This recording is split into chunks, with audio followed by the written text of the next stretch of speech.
Hello guys, welcome back to another video. तो guys इस video में हम लोग एक ₹5 के नीचे ट्रेड करने वाली अंडर वैल्यूड पेनी स्टॉक के बारे में डिस्कस करने वाले हैं। अगर इस कंपनी की बिजनेस के बारे में डिस्कस करें तो ये कंपनी फूड प्रोडक्ट्स मैन्युफैक्चर करती है। अगर इस कंपनी की लास्ट 52 वीक की मैक्सिमम रिटर्न कैलकुलेट किया जाए तो वो अप्रॉक्सीमेटली 1000% के आसपास की निकल के आ रही है। तो गाइज इस वीडियो में हम लोग बेसिकली 3 पॉइंट कवर करेंगे। So the first point is fundamental analysis. यहाँ पे हम लोग देखेंगे कि कंपनी कौन सी है, कंपनी फंडामेंटली कैसी है for short term trade and long term investment purpose.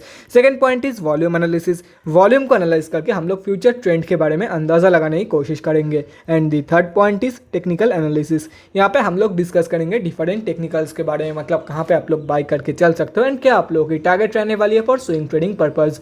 तो गाइज बिना टाइम वेस्ट किए पहली पॉइंट की तरफ बढ़ते हैं और देखते हैं कि कंपनी कौन सी है एंड कंपनी फंडामेंटली कैसी है।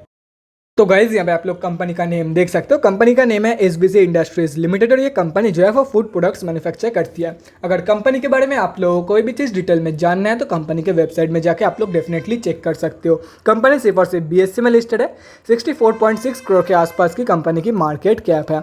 ROCE and return on equity दोनों ही नेगेटिव में जा चुकी है। लास्ट 6 मंथ्स की रिटर्न अप्रॉक्सीमेटली 18% के आसपास की निकल के आ रही है। बुक वैल्यू से काफ़ी सस्ते में आप लोग को ये कंपनी मिल रही है। और यहाँ पे अगर एक साल की अप्रॉक्सीमेट मैक्सिमम रिटर्न कैलकुलेट किया जाए तो वो 1039.78% के आसपास के निकल के आ रही है। डिविडेंड कंपनी देती नहीं है, फेस वैल्यू 10 की है एंड प्रोमोटर्स की होल्डिंग 2.68% प्लेज हो रखा है। अगर प्रोज एंड कॉन्स के बारे में डिस्कस करें तो देख सकते हो प्रोज में एक ही पॉइंट है एंड ये भी मैंने आप लोगों के साथ वीडियो के स्टार्टिंग में डिस्कस कर दिया था। अगर कॉन्स में देखा जाए तो company has low interest coverage ratio. Last 3 साल के रिटर्न ऑन इक्विटी नेगेटिव में जा चुकी है। Company might be capitalising the interest cost and company has high debtor days of 190.43 days. अगर क्वार्टरली रिजल्ट के बारे में डिस्कस करें तो मार्च क्वार्टरली की रिजल्ट अभी तक आउट नहीं हुई है और अगर दिसंबर की क्वार्टर में देखा जाए तो दिसंबर की क्वार्टर में कंपनी 67 लाख के आसपास की लॉस दिया है। और अगर ईयर ऑन ईयर बेसिस की रिजल्ट देखा जाए कंपनी की तो फाइनेंशियल ईयर 2022 में भी ये कंपनी लॉस ही देने वाली है एंड ये एक लॉस मेकिंग कंपनी है। अगर बैलेंस शीट के बारे में डिस्कस करें तो गाइस यहाँ पे देख सकते हो सितंबर क्वार्टरली की बात से कोई भी लेटेस्ट अपडेट नहीं है इस कंपनी के बैलेंस शीट के रिगार्डिंग। और अगर सितंबर की क्वार्टर में देखा जाए तो कंपनी ने रिजर्व को रिड्यूस करके डेट को इंक्रीज किया। जनरली इसकी उल्टा होना चाहिए था, रिजर्व को इंक्रीज करके डेट को रिड्यूस करना चाहिए था, लेकिन वो नहीं हुआ है जो कि बिल्कुल भी सही बात नहीं है किसी भी कंपनी के लिए। और अगर ओवरऑल देखा जाए तो रिजर्व की कंपैरिजन में काफ़ी ज़्यादा डेट रहने वाली है कंपनी के पास, मतलब बैलेंस शीट की जो हेल्थ है वो भी कुछ खास नहीं है। अगर शेयर होल्डिंग पैटर्न के बारे में डिस्कस करें तो देख सकते हो मार्च क्वार्टर की शेयर होल्डिंग पैटर्न अभी तक आउट नहीं हुई है। और अगर देखा जाए तो हम जैसे छोटे मोटे रिटेलर की जो होल्डिंग है इस कंपनी में वो अप्रॉक्सीमेटली 46.87% के आसपास की निकल के आ रही है। अभी कंक्लूजन पे आते हैं कि कंपनी एक्चुअली कैसी है for short term trade and long term investment purpose. पहले शॉर्ट टर्म के बारे में बोल देता हूँ। देखो गाइस, शॉर्ट टर्म के लिए आप लोग डेफिनेटली इस कंपनी को कंसीडर करके चल सकते हो, लेकिन लॉन्ग टर्म के लिए गलती से भी मत जाना। और मैं इतना स्ट्रिक्टली आप लोग को मना कर रहा हूँ सिर्फ और सिर्फ एक ही रीज़न के वजह से कि कंपनी की एक्सपेंसेस बहुत ही ज़्यादा है। देखो गाइस, अगर कंपनी की अदर इनकम नेगेटिव में होती तो मैं आप लोग को बोल सकता था कि बाई करके चल सकते हो फॉर लॉन्ग टर्म पर्पस, लेकिन ऑपरेटिंग प्रॉफिट में प्रॉफिट होना चाहिए। अगर देखो अदर इनकम या तो फिर डिप्रिशिएशन वैल्यू या तो फिर इंटरेस्ट की वजह से अगर कंपनी लॉस मेकिंग होती तो आप लोग कंसिडर करके चल सकते थे फॉर लॉन्ग टर्म पर्पस। लेकिन यहाँ पे अगर देखा जाए क्वार्टरली रिजल्ट में तो कंपनी ऑपरेटिंग प्रॉफिट में ही लॉस देती है। जैसे कि यहाँ पे आप लोग देख सकते हो कंपनी की हाई एक्सपेंसेस के वजह से। जब तक ना कंपनी अपने हाई एक्सपेंसेस को कंट्रोल कर लेती है या तो फिर सेल्स के नंबर्स इंक्रीज कर देती है तब तक इस कंपनी का कुछ भी होने नहीं वाला है। और देखो सेल्स जो है वो कस्टमर के ऊपर है, वो पब्लिक के ऊपर है। कंपनी सेल्स को इंक्रीज करने की प्रयास कर सकती है, कोशिश कर सकती है, लेकिन सेल्स को डायरेक्टली बढ़ा नहीं सकती है। इनडायरेक्टली बढ़ा सकती है लेकिन डायरेक्टली बढ़ा नहीं सकती है। लेकिन कंपनी के हाथ में होता है कंपनी की एक्सपेंसेस को कट कर सकती है बड़े ही आसानी से। लेकिन कंपनी एक्सपेंसेस को कट तो कर ही नहीं रही है, उसके ऊपर से कंपनी की जो सेल्स ग्रोथ है पहले 13 लाख, 10 लाख, 17 लाख, 14 लाख और दिसंबर के क्वार्टर में तो 8 लाख, मतलब 10 लाख से भी नीचे गिर चुकी है। तो सेल्स को देखते हुए एंड कंपनी के हाई एक्सपेंसेस को देखते हुए मैं आप लोग को बिल्कुल भी नहीं रिकमेंड करने वाला हूँ for long term purpose and मैं आप लोग को स्ट्रिक्टली मना कर रहा हूँ, सिंपली अवॉइड दिस कंपनी। तो गाइज ये तो हो गया हमारा फर्स्ट पॉइंट। अभी हम लोग बढ़ते हैं हमारे सेकंड पॉइंट की तरफ और देखते हैं कि आज इस कंपनी में क्या हुआ है।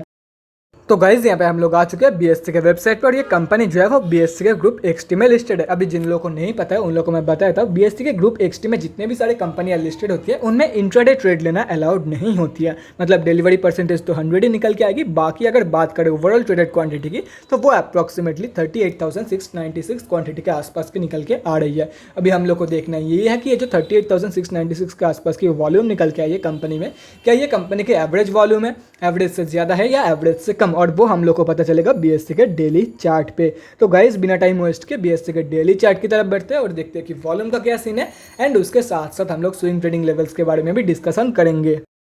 तो गाइज यहाँ पे हम लोग आ चुके हैं BSC के डेली चार्ट पे। आज ये कंपनी 3.88% डाउन थी एंड 4 रुपये के आसपास कंपनी अभी ट्रेड कर रही है। और अगर आज के वॉल्यूम के बारे में डिस्कस करें तो गाइज यहाँ पे आप लोग देख सकते हो एवरेज से वो काफ़ी कम निकल के आई है। ये जो येलो लाइन आप लोग को दिख रहा है ये है 20 डे की एक्सपोनेंशियल मूविंग एवरेज। इसको आप लोग एवरेज वॉल्यूम की लाइन भी आप लोग बोल सकते हो। तो गाइज यहाँ पे आप लोग को साफ दिख रहा है कि आज की जो वॉल्यूम है वो एवरेज से काफ़ी कम निकल के आई है। अभी कैसे ट्रेड प्लान करना है वो डिस्कस कर देता हूँ आप लोग के साथ। तो गाइज देखो कंपनी जो है वो ये 4.46 रुपीज़ के सपोर्ट से स्लिप करके नीचे गिर रही है। तो wait for the bounce back from the level of 3.5 रुपये। जब कंपनी 3.5 रुपये के लेवल से बाउंस बैक देगी तब बाउंस बैक कंफर्मेशन के बाद बाई करके चल सकते हो for the target of 4.46, 5.67 and 6.83। और अगर बाई चांस 3.5 रुपये के सपोर्ट से भी स्लिप कर जाती है तो आप लोगों का जो नेक्स्ट सपोर्ट होगा वो होगा अराउंड 2.24 के लेवल पे। तो जब कंपनी 2.24 के लेवल से बाउंस बैक शो करेगी तब आप लोग बाउंस बैक कंफर्मेशन के बाद बाय करके चल सकते हो। फर्स्ट टारगेट होगा 3.5 रुपये का लेवल, सेकंड टारगेट होगा 4.46 एंड सो ऑन। सभी के सभी लेवल्स आप लोगों को मैं यहाँ पे शो कर देता हूँ and potential next 52 week high की भी लेवल्स मैं यहाँ पे आप लोगों को शो कर देता हूँ। यहाँ पे सभी के सभी लेवल्स आप लोगों के सामने मेंशन किया हुआ है। अगर कोई कंफ्यूजन हो रही है तो कलर्स मैच कर लेना, आप लोगों को समझ में आ जाएगा कि कौन से लेवल्स का कलर मतलब कौन से लेवल का प्राइस क्या है। येलो का प्राइस यहाँ पे, ग्रीन का, मतलब सब अलग अलग कलर से यहाँ पे इंडिकेट किया हुआ है। अगर आप लोग चाहते हो तो स्क्रीनशॉट लेकर रख सकते हो, कहीं पे नोट डाउन करना चाहते हो तो वो भी कर सकते हो। तो guys that's it for this video. अगले वीडियो में मिलते हैं गाइस। Thanks for watching. और गाइस अगर आप लोगों के मन में कोई भी डाउट या क्वेरी रहती है स्टॉक मार्केट या किसी भी स्टॉक से रिलेटेड तो कमेंट सेक्शन में कमेंट करके मुझसे पूछ सकते हो, या तो फिर मेरे इंस्टाग्राम का लिंक आप लोग को डिस्क्रिप्शन बॉक्स में मिल जाएगा, जाकर वहाँ पर ही मुझे DM कर सकते हो for an 1-on-1 conversation. Thanks again for watching guys. Bye guys and definitely guys stay safe.